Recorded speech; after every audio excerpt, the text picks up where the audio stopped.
All right, today in Core 3 Math, we looked at our tangents and circles and then added another topic. So we looked at circles, tangents, and then we added chords into the mix. Now, chord is not like a music chord, although that might be the first thing that comes to mind. Chord in terms of math is a bit different. So first of all, I need to make a circle here.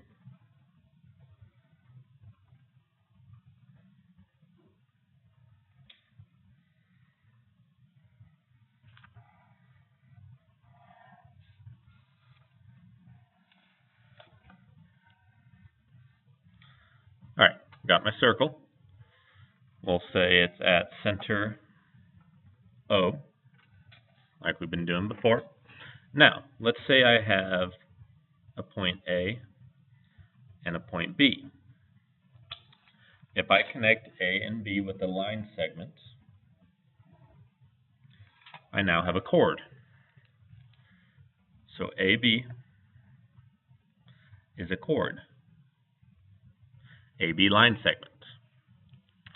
Now, when I have a chord in my diagram, it gives me other information as well. First of all, if I connect those points to the center, I wind up with a special angle.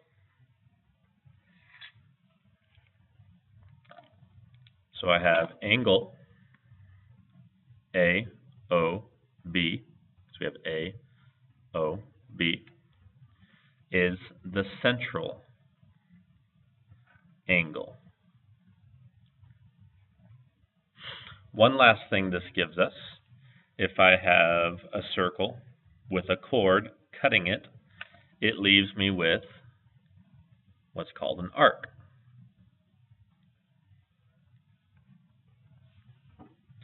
This is arc AB. Now, we differentiate it from line segment AB with a curve on top instead of a line. Now, we do have to be careful because when I have a chord, I'm technically cutting my circle into two pieces. I have this arc, but I also have this arc over here.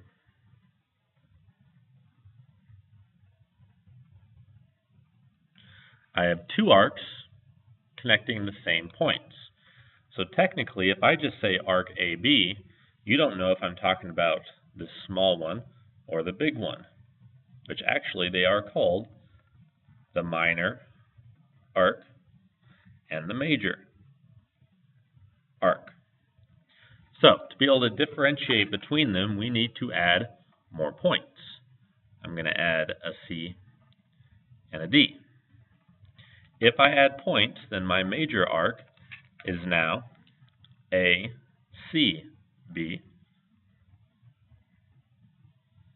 and my minor arc is ADB.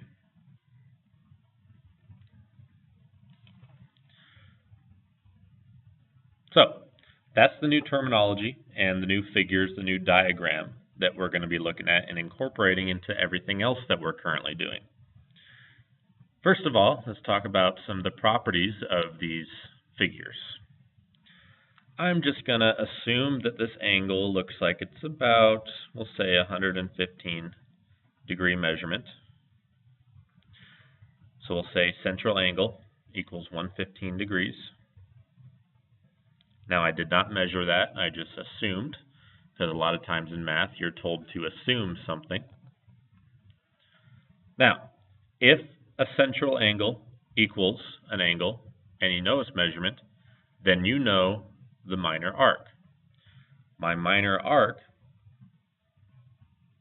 is equivalent to my central angle. Okay, we have a connection here.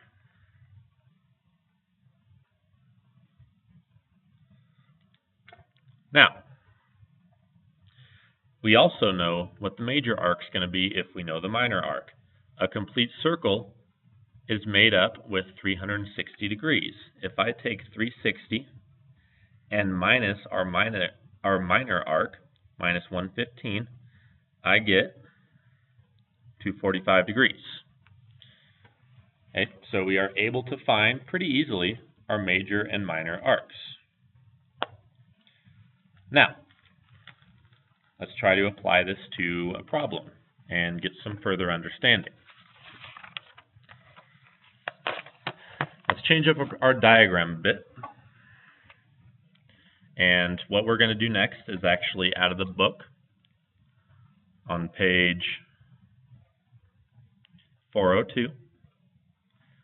And that's going to be problem number 2. And we'll go ahead and look at A and B. So, on this page, 402, problem number 2, it gives us a new diagram to work with that looks slightly more complex. So I'm going to go ahead and create myself a circle. So you probably won't be able to see. It's going to be off the screen here for a second as I create it.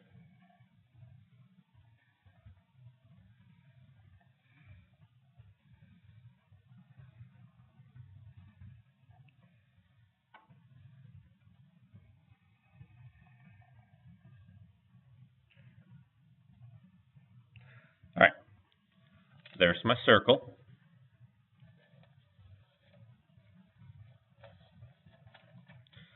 Sorry, having some trouble with my paper here, trying to fit everything.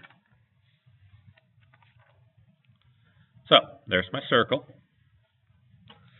Now this one, we have our center point O.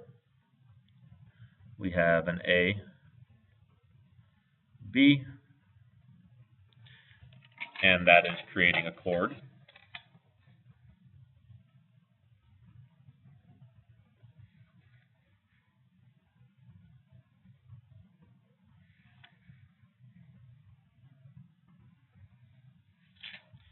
And then we have another chord. Let's go ahead and put it right about there. Connecting from, we'll say, C and D.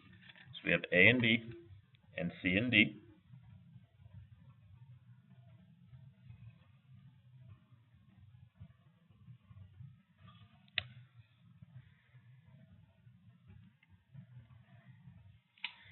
We have two chords and pretty much what looks like two triangles being cut into this circle.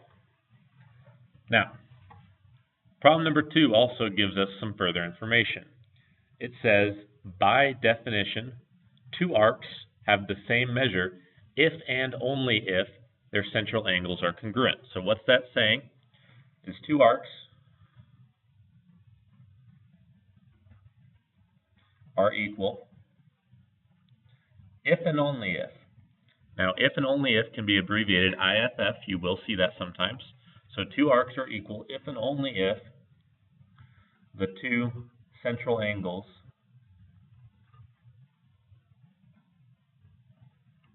are equal. Now, the way if and only if works is if one of those statements is true, then the other one is true. If one statement is false, then the other one is false. The order does not matter. If and only if is completely reversible. So, to give you kind of a more of an example like that, let's look at another if and only if statement. So, let's just say someone is pregnant if and only if that person is a woman. Now, this is an example of an if and only statement that does not work. So someone is pregnant. If that statement's true, then yeah, it's true the person is a woman. However, someone is pregnant. If that is false, if that person is not pregnant, it does not mean that person is a woman or a man. It could be either way.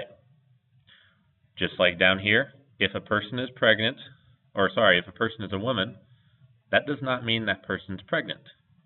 However, if the person is man, then that person is not pregnant. So there are statements that do not work with if and only if. If one is true, they both have to be true. If one is false, they both have to be false. So this is an example of an if and only if that actually is not valid. Our statement up here does work. Two arcs are equal if and only if two central angles are equal. It means both of these have to be true or both of these have to be false. Now, when it says by definition, that's basically mathematical gold that you can rely on and use without having to prove it any further. So we're going to use that in our proofs. Now, let's take a look at the actual problem. Part A says, suppose AB equals CD. Prove measure angle AOB equals measure angle COD. And measure of arc AB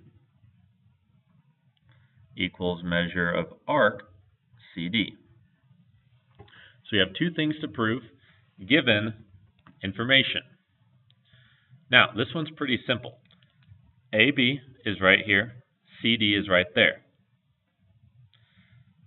These arcs will be the same size if the angles are equal. So if the arcs are the same size, then the angles are equal, which takes care of this. If the angles are equal, then the arcs are equal by using our if and only statement over here. I'm going to say that again. I think I might have said it wrong. The chords, if the chords are equal, then that means the angles are equal.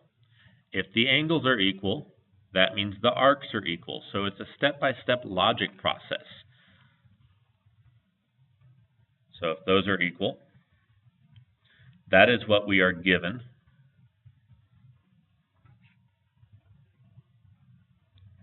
That implies our angles are equal. That is the step one. And that implies that our arcs are equal, which is the step two. So let's actually write that down into a kind of decent proof. Okay, it's going to be pretty simple, pretty quick.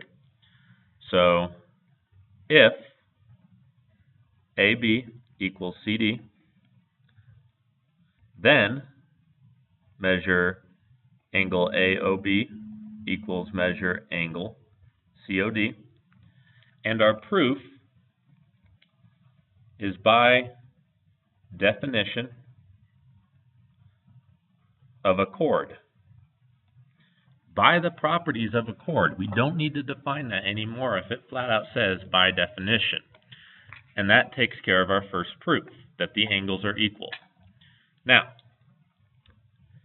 if the angles are equal,